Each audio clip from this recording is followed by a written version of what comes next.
Olá, queridos, bom dia. Que a paz de Cristo esteja no seu coração, que você tenha desde já o desejo uma semana de muita paz, uma semana refletindo na palavra de Deus, que é o que mais nos importa, para que tenhamos a direção para os nossos dias. Os nossos pensamentos devem ser todos voltados para Deus.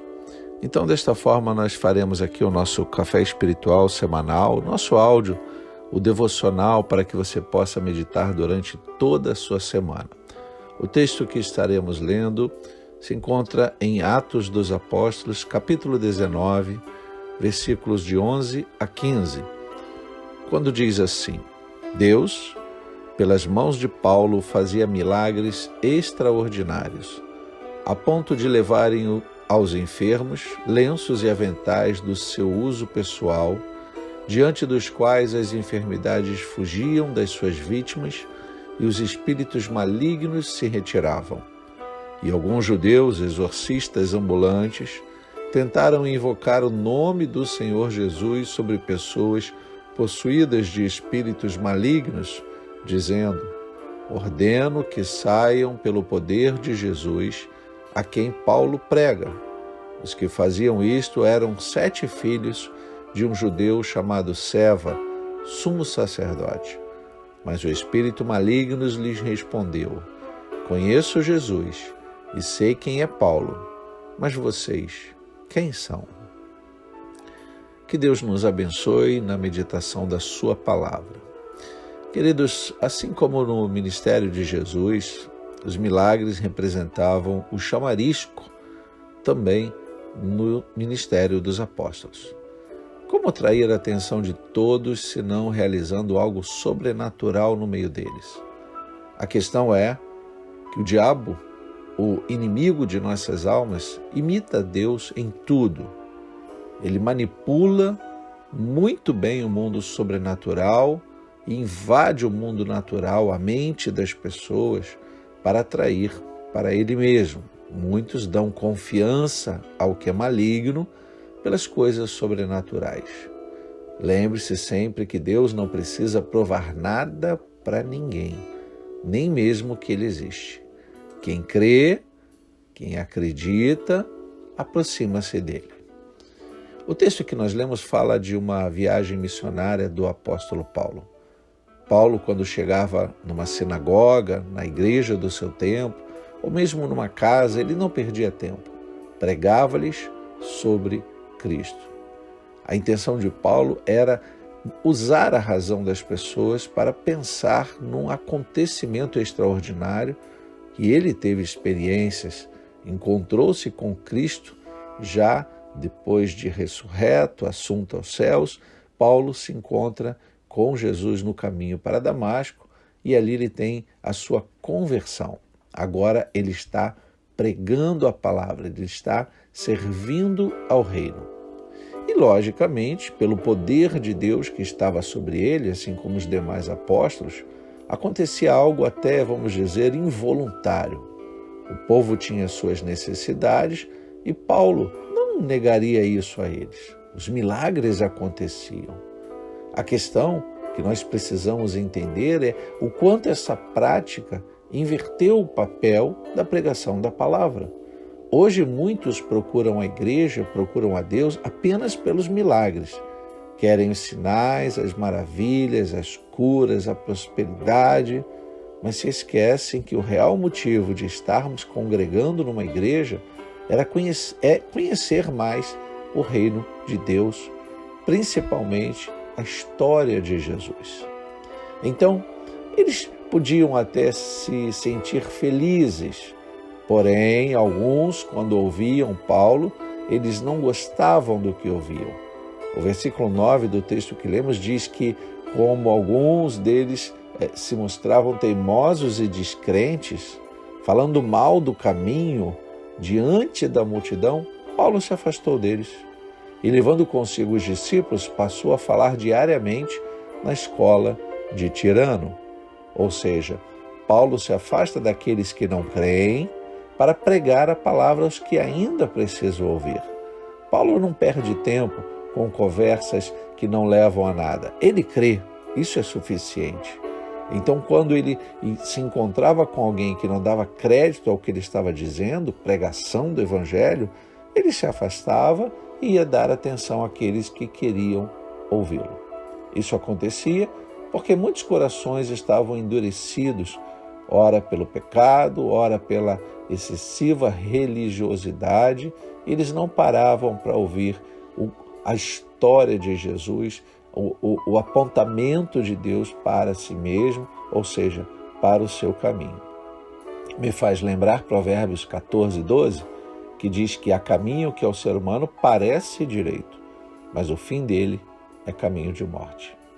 Então, queridos, corroborando com isso, o profeta Jeremias também vai nos dizer que enganoso é o coração mais do que todas as coisas.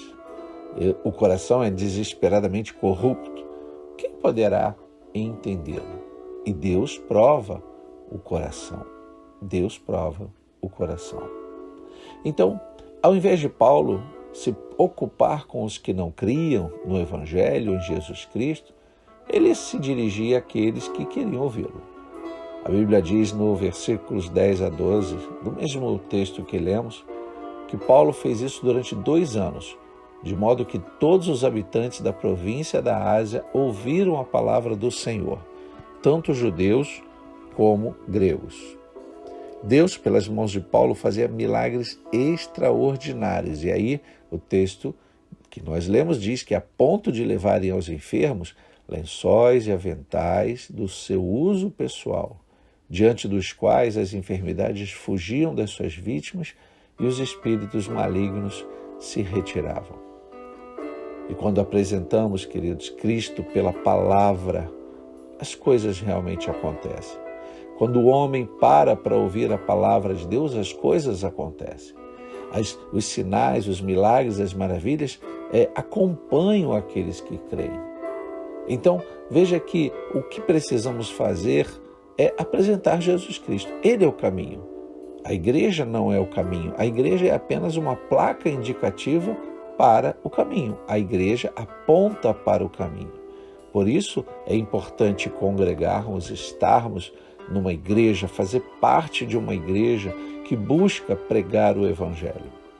E Paulo nos faz refletir pela palavra nesse dia, assim como fez aqueles homens pensarem um pouquinho. O que realmente aqueles homens que ouviam Paulo eram? E a pergunta que podemos fazer para nós mesmos: quem somos nós? O texto que lemos diz que alguns judeus exorcistas, ambulantes, ou seja, que praticavam o seu modo oculto de expulsar demônios, eles tentavam invocar o nome de Jesus sobre as pessoas possuídas de espíritos malignos.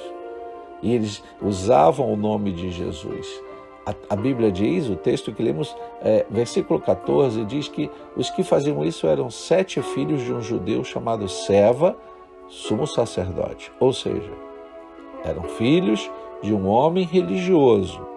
É bem provável que os filhos também fossem religiosos. Mas nenhum deles teve um encontro com Jesus como Paulo teve. Então, quando eles tentaram expulsar um espírito maligno de certa pessoa, o demônio que estava naquela pessoa disse: conheço Jesus e sei quem é Paulo, mas vocês, quem são? Essa pergunta deve ser feita a nós mesmos. Quem somos nós? Não podemos ter dúvida de quem nós somos. Primeiro, para os demônios, aquele espírito maligno, versículo 16 diz que saltou sobre eles, dominando a todos, e de tal modo prevaleceu contra eles que nus e feridos fugiram daquela casa. Quem somos nós para os demônios? Usamos a autoridade, o nome de Jesus como convém, ou apenas usamos o nome de Jesus como um amuleto que não serve para nada? O nome de Jesus deve ser invocado, a presença de Jesus deve ser algo real na nossa vida para que possamos ter autoridade ao usar o nome de Jesus. A segunda pergunta que podemos fazer é: quem somos nós para nós mesmos? O versículo 17 diz que aquele fato, os filhos de Seva fugindo nus, feridos, isso chegou ao conhecimento de todos os moradores de Éfeso, tanto judeus como gregos. Isso veio temor sobre eles e o nome de Jesus era engrandecido, ou seja, será que nós somos aqueles que pensamos ser alguém, mas no momento percebemos que não somos aquilo que pensávamos ser? Eu creio que os filhos de Seva pensavam que eram autoridade contra os demônios, mas no momento que eles precisaram, não adiantou sequer usar o nome de Jesus. Isso é muito sério, queridos. Quantos pensam ser cristãos de fato, mas não imitam Cristo? Quantos pensam por estarem numa igreja que estão salvos e não entendem nada sobre salvação? Sequer pensam no reino eterno?